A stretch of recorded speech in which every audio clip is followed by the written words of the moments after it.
अस्सलाम वालेकुम। Here I am Malik Mohammad Asim.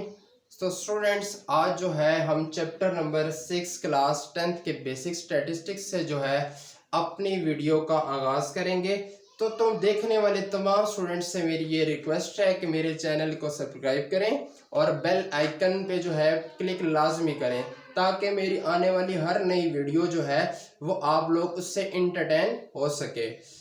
तो स्टूडेंट्स, आज जो है हमारा जो पहला टॉपिक है वो चैप्टर 6 बेसिक स्टैटिस्टिक्स से रिलेटेड है कि how to construct the frequency distribution. यानी कि हमारे पास अगर कोई डेटा होता है तो हम उससे फ्रीक्वेंसी डिस्ट्रीब्यूशन कैसे बनाते हैं और फ्रीक्वेंसी डिस्ट्रीब्यूशन के एडवांटेजेस क्या हैं। तो सबसे पहले स्टूडेंट्स जो है हम जो है फ्रीक्वेंसी डिस्ट्रीब्यूशन बनाते हैं, उसके बाद मैं आपको बताता हूं कि इसके क्या एडवांटेजेस हैं और इसके क्या फायदे होते हैं। तो स्टूडेंट्स, ये हमने क्वेश्चन नंबर 1 जो है अपनी 6.1 का जो है लिखा है, जो कि मैं क्वेश्चन रीड करता हूं कि the following data shows the number of members in various family, construct the frequency distribution and also find the cumulative frequency। तो स्टूडेंट्स, आपको पता होना चाहिए सबसे पहले कि इस क्वेश्चन में हमें उन्होंने साइज ऑफ इंटरवल नहीं दिया गया। तो जब साइज ऑफ इंटरवल ना दिया जाए, यानी कि आपने जो अपनी क्लास लिमिट्स बनानी है उनमें कितना गैप आप रखें, उसका साइज क्या होना चाहिए। तो स्टूडेंट्स, जब क्वेश्चन पे मेंशन ना हो तो आपको ये बात अंडरस्टैंड करनी चाहिए कि वो आप अपनी मर्जी से रख सकते हैं।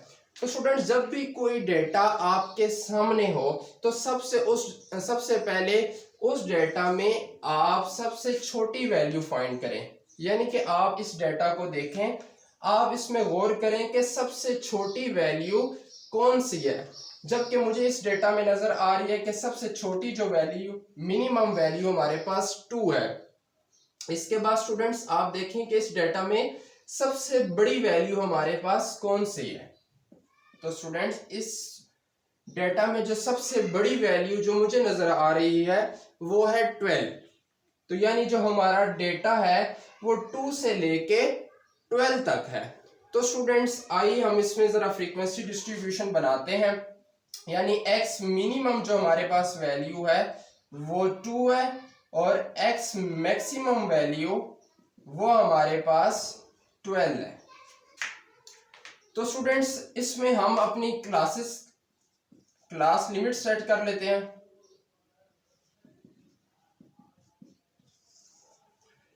यानी क्लास लिमिट जो है हमारी नंबर ऑफ वेरियस फैमिलीज को डिनोट करेंगे। तो स्टूडेंट्स, क्योंकि डेटा में इतना गैप नहीं है, आप 2 से लेके 12 तक 10 वैल्यूज हैं टोटल, तो मैं इसकी जो क्लास लिमिट्स है यानी क्लास साइज ऑफ इंटरवल है वो 1 का ही रख देता हूं। यानी 2 से स्टार्ट हो रहा है तो 2, 3, 4, 5, 6, 7, 8, 9, 10, 11 एंड 12। नेक्स्ट जो है हम हेडिंग अपनी टैली की दे देते हैं। स्टूडेंट्स, बहुत सी जगह पे ये टैली का भी जो है वो पूछा जाता है, तो साथ हम टैली और अपनी फ्रीक्वेंसी जो है वो दोनों साथ साथ कर लेते हैं। तो स्टूडेंट्स, आपने सबसे पहले देखना है, आप एक लेड पेंसिल लें और अपने डेटा को देखते हुए स्टूडेंट्स आप देखें कि इस डेटा में आपका जो 2 है, 2 नंबर, वो कितने टाइम्स रिपीट हुआ है, कितने टाइम रिपीट हुआ है। जहां पे आपको वो नंबर नजर आता है आप उस पेंसिल से उसको मार्क कर दें ताकि वो दोबारा कंसीडर ना किया जाए। तो इसमें स्टूडेंट्स जो है 2 है वो 1 टाइम रिपीट हो रहा है आपके डेटा में, तो आप फ्रीक्वेंसी में उसको क्या लिखते हैं 1, और टैली में आप रोमन में उसको स्ट्रेट 1 डाल दें, लाइन 1 डाल दें। इसी तरह स्टूडेंट्स आप देखें कि आप जो है 3 वो डेटा में कितने टाइम्स जो है रिपीट हो रहा है। जिस तरह आप देखेंगे इस तरह, तो ये 3 1 टाइम, ये 2 टाइम, इस तरह आप इसको मार्क करते जाए और ये 3 टाइम।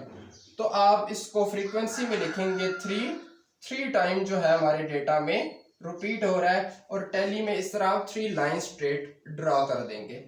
नेक्स्ट स्टूडेंट्स, इसी तरह आप देखेंगे 4 कितने टाइम्स रिपीट हो रहा है, 5 कितने टाइम्स रिपीट हो रहा है, 6 डेटा में कितने टाइम्स रिपीट हो रहा है।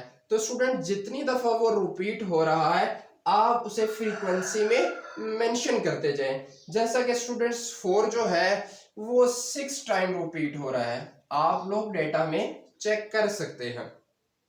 और इसी तरह स्टूडेंट्स आगे 5 जो है वो 4 टाइम्स रिपीट हो रहा है, 6 जो है स्टूडेंट्स वो 3 टाइम रिपीट हो रहा है, 7 जो है स्टूडेंट्स वो 6 टाइम रिपीट हो रहा है।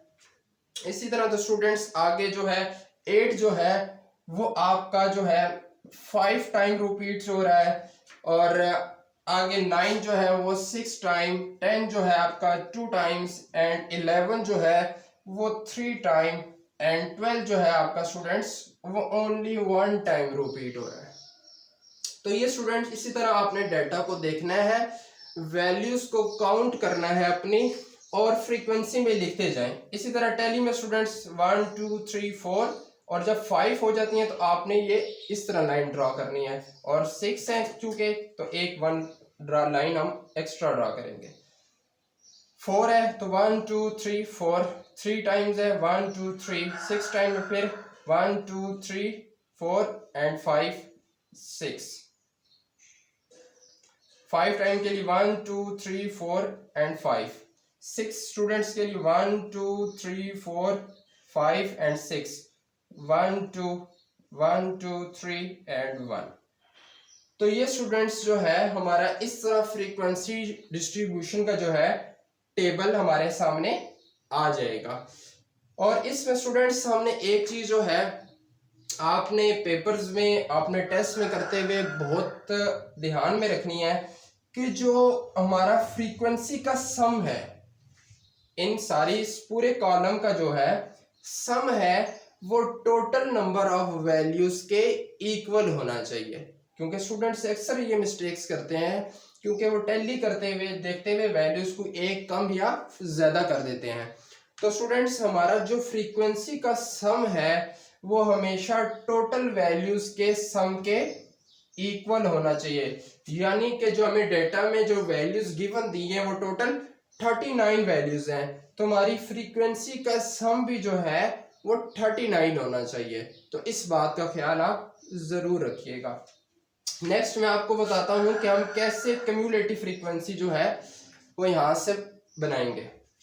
कम्युलेटिव फ्रीक्वेंसी को मैं CF से डिनोट करता हूं। तो स्टूडेंट्स कम्युलेटिव फ्रीक्वेंसी निकालने के लिए याद रखिएगा जो फ्रीक्वेंसी है सबसे पहले वो पहली वैल्यू वो एज इट इज आ जाएगी।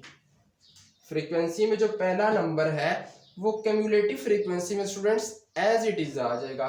नेक्स्ट आप 1 को 3 के साथ ऐड करें 4, 4 को 6 में ऐड करें 10, 10 को 4 में ऐड करें तो ये स्टूडेंट्स 14। नेक्स्ट इसको फिर 3 के साथ ऐड करें 17, 17 को 6 के साथ ऐड करें तो स्टूडेंट्स 23, 23 को 5 के साथ ऐड करें तो स्टूडेंट 28, 28 को फिर 6 के साथ ऐड करें तो ये आ जाएगा स्टूडेंट्स 34, 34 को 2 में ऐड करें 36, 36 में आप 3 ऐड करें 39। स्टॉप कर। और आपने ये देखे सॉरी इसमें हमने 11 जो है स्टूडेंट्स वो 2 टाइम्स रिपीट हो रहा है तो इसको 2 लिखें तो 36 में 2 ऐड करेंगे तो 38 एंड 38 में 1 ऐड करेंगे तो 39। तो ये देखें स्टूडेंट्स कम्युलेटिव फ्रीक्वेंसी की जो लास्ट वैल्यू आएगी उस वो टोटल फ्रीक्वेंसी के सम के इक्वल होनी चाहिए। तो स्टूडेंट्स इस तरह जो है हम फ्रीक्वेंसी डिस्ट्रीब्यूशन जो है वो टेबल ड्रा करेंगे।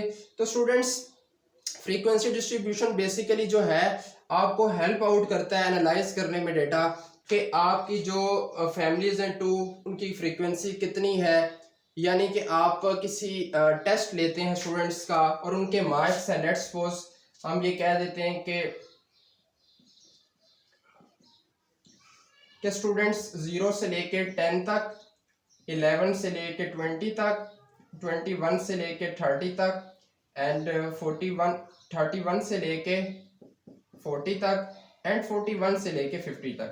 लेट्स सपोज हमने एक टेस्ट कंडक्ट किया है 50 मार्क्स का हमने अपने मार्क्स की इस तरह डिवीजन कर लिया 5 इंटरवल्स में। और हम इसमें देखते हैं कि अब 0 से लेकर 10 नंबर्स, जिन स्टूडेंट्स ने 0 से लेकर 10 तक नंबर्स लिए हैं वो कितने हैं, वो 5 हैं। ठीक है। और जिन्होंने 11 से लेकर 20 तक नंबर्स लिए, लेट्स सपोज वो 7 है। ठीक है।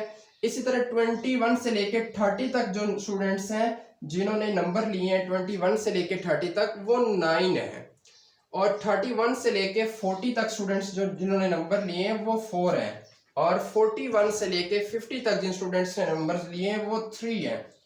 तो स्टूडेंट्स ये छोटा सा फ्रीक्वेंसी डिस्ट्रीब्यूशन टेबल हम देखते ही हमें अपने स्टूडेंट्स के रिजल्ट का अंदाज़ा हो जाता है कि हमारे स्टूडेंट्स की जो मेजॉरिटी है वो कितने नंबर्स ले रही है। तो एक छोटे से टेबल को देखने से हमारा जो है हमें अपनी पूरी क्लास की आउटपुट का जो है अंदाज़ा वो फौरन हो जाता है। होप सो स्टूडेंट्स आपको आज के इस टॉपिक की जो है, इस क्वेश्चन की जो है समझ आई होगी। आपको कोई भी इस टॉपिक से रिलेटेड कोई क्वेश्चन हो तो स्टूडेंट्स आप कमेंट बॉक्स से मुझसे पूछ सकते हैं। इंशाल्लाह ज़िंदगी रही तो नेक्स्ट जो है इसी एक्सरसाइज के नए टॉपिक के साथ आपके सामने हाजिर होंगे। अपना ख्याल रखिएगा। अल्लाह हाफिज़।